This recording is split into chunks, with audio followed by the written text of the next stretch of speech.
I think that Luna is a very like sweet, kind-hearted dog. She's actually very social with people, loves to wrestle, loves to play, loves to do that kind of thing, and so loves to play tug.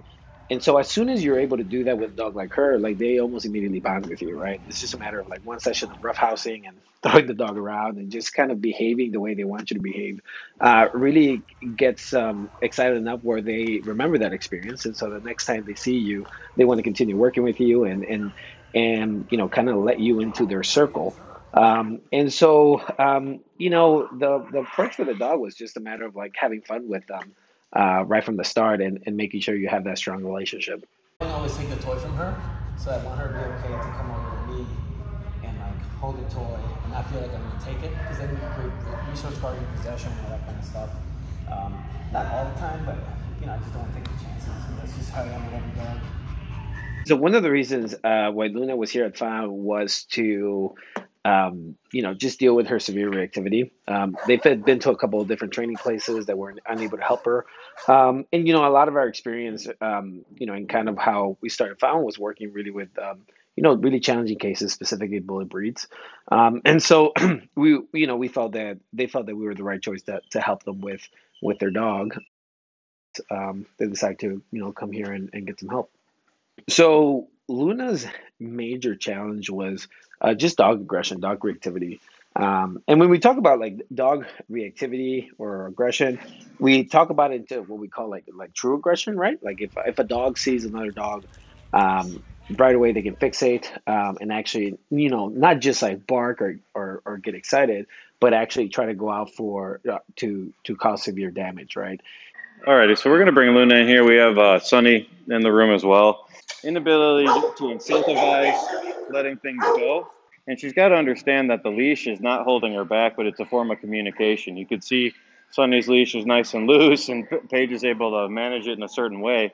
Not really the case here with her at all. With a dog like her, frustration kind of built around the restriction of the leash, right, or restriction of the collar.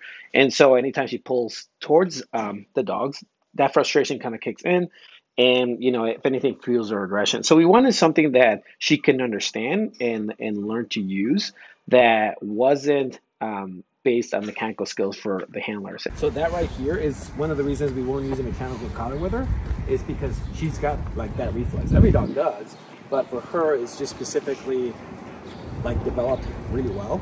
So with Luna, we did use an e-collar, electronic collar, and I know they have a pretty bad rep.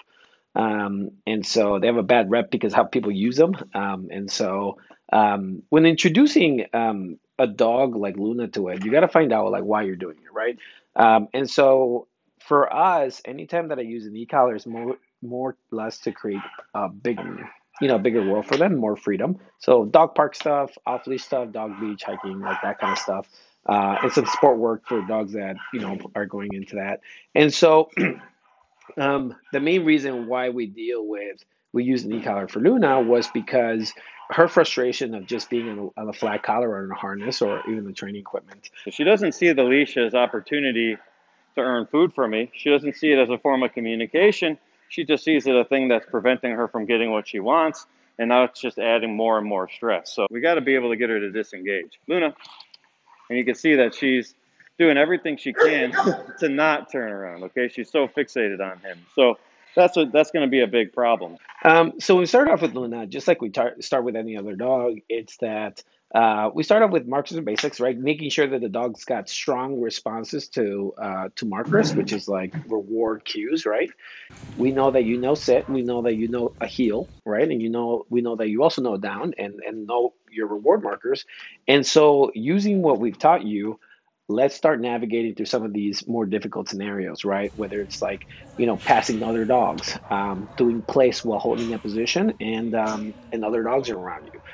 Being able to go on a walk and see stranger dogs or dogs that are not in the facility walk past you. All of those things are like super important and they're just scenarios, but you can't get to those scenarios without actually teaching your dog skills.